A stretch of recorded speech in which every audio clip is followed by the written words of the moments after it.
I tend to oversleep a lot. When I say I'm a sleepy girl that sleeps all day, I mean it. It's actually a problem. Doctors have needed to medicate me and teach me REM cycles, as without my pills, I go into hibernation mode and can sleep for days while just being able to be awake 1 or 2 hours a day, which is worrisome to say the least. I know normal people usually have difficulty sleeping, but I have the superpower to instantly fall asleep. Just hand me my emotional support bulwark and I'll fall asleep anywhere. On my desk, on the floor, in your car, next to anyone. Are you comfortable? Because I'm not. Because of this, sometimes I can't even tell what's real and what's a dream, which results in a ton of weird, spooky dreams. So, in the spirit of Halloween season, I decided to take you down into my weirdest dreams with me. Also, side note, some people have told me they reportedly started feeling overly drowsy upon coming into contact with me. An old friend of mine used to call this pautitis. So, if you're watching this video and start feeling any of these side effects, you might want to get that checked out. Joking, of course. There is some interesting consistencies to note about my dreams, like how none of my dreams have a sky on them for some reason. It's just a deep dark void with no blue skies, no clouds. It's just darkness. Is this a dream thing or a POW thing? Does it happen to anyone else? Comment if any of these dream things happen to you too. My dreams tend to also have consistent casting sometimes. I dream versions of people I know with some noticeable differences, like a version of my big sister Alice that looks like a one-eyed string balloon that I get to tie around my wrist everywhere and whispers things to me. Or sometimes just characters I like and hyperfixate on will pop out of nowhere. Oh, hi Maya Faye. Hi Sayuri. A lot of my dreams are strange in the sense that some of them really don't seem like dreams at all. Some of my dreams are just me waking up from my bed, grabbing my phone, scrolling through social media, maybe chatting with someone. And then when I truly wake up, I realize everything I just said wasn't real. Dreams like that can be really convincing, and it just feels like an hour of my life was surgically removed from my brain.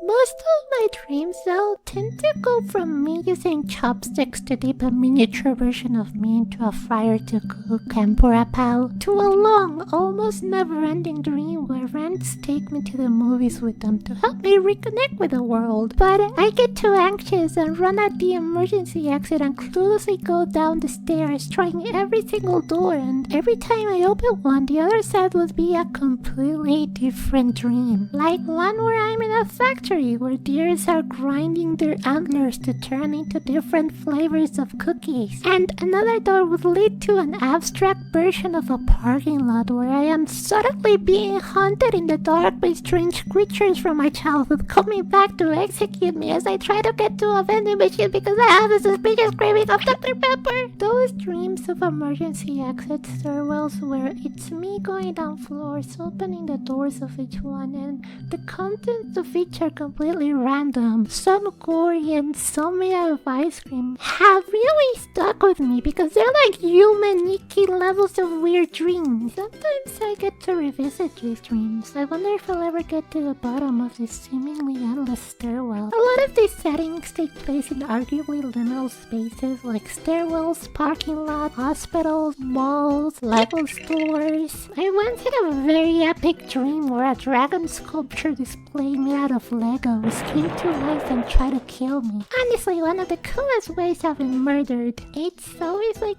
something where someone is looking to hurt me. Either a monster directly chasing me through hallways of glass walls, or something indirectly lighting my apartment building on fire and I have to watch everything I love burn down. Or, strangely, sometimes I'm the own antagonist of my dreams. Like once I was watching a grown-up POW who got my dream job as a teacher and was telling her students about all the great things she achieved in her life. She even joined Hermitcraft of all things. Yay! And I guess I felt inclined to break the news to her that she wasn't real, and suddenly we both cried so much we turned into puddles that flooded the whole school.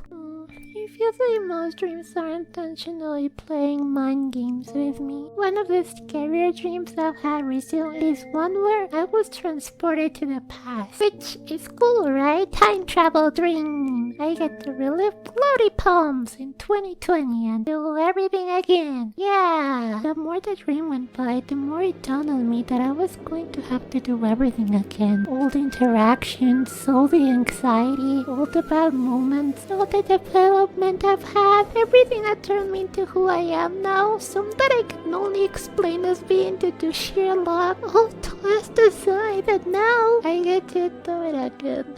No.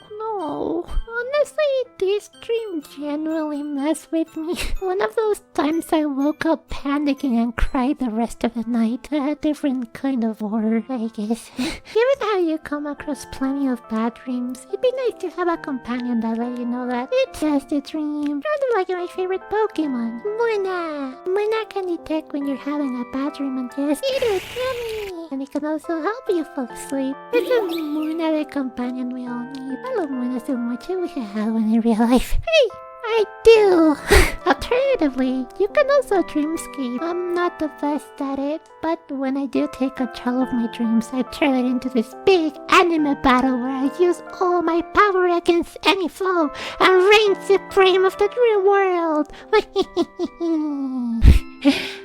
If you're having bad dreams, remember to point out your emergency exit. You know how before I show them like the emergency door signs glow, like bleep bleep, bleep bleep, in case of a fire, earthquake, or worse? Make sure you know where they are before sleeping. I mean, every place needs to have emergency exits. It's a standard procedure, so all dreams will too. So, if you feel unsafe, make your way to them. Thanks for watching, sleepyheads, and thank you so much for all the support recently. At the time of recording, we're about to hit 6,000 sleepyheads, which is so many. Thank you so much for being part of this community, and as always, good nighty.